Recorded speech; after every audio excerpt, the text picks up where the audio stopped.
সরস্বতীর হাতে কি ডুমরু থাকে? মহাদেব। আচ্ছা আচ্ছা আচ্ছা। হ্যাঁ, তো মহাদেবের আরেক নাম হচ্ছে শঙ্কর। তাই মহাদেব তো পরম বৈষ্ণব, তো বৈষ্ণবরা কি করেন? তাই মহাদেবের ডুমরু থেকে আওয়াজ আসছে, শঙ্কর কা ডুমরু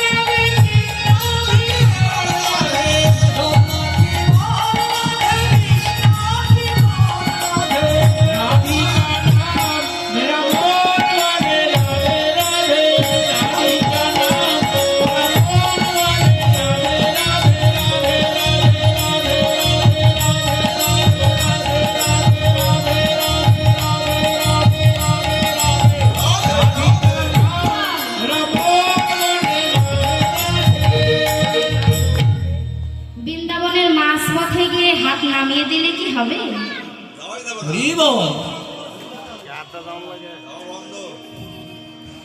যাবার সময় তো সকলেই হাত তুলেছিলেন, মাছ পথে গিয়ে সবার হাতটা কেমন নিচু হয়ে গেছে।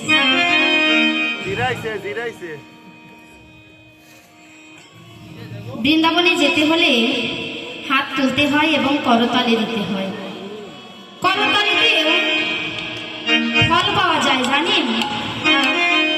করতালিতে কি ফল পাওয়া যায়? হাতের যে অশুভ রেখাগুলো থাকে এক করতালিতে সেই অশুভ রেখাগুলো সব দূরীভূত হয়ে যায়। শুধু করতালি নয়,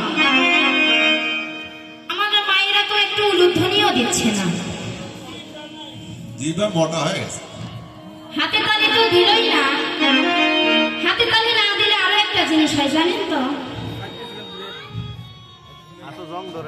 হাতে তালি না দিলে পরের জন্মে তাকে খোরা হয়ে জন্ম নিতে হয়। এবার এবার সবাই হাতে জোরে জোরে তালি দিয়ে রাধা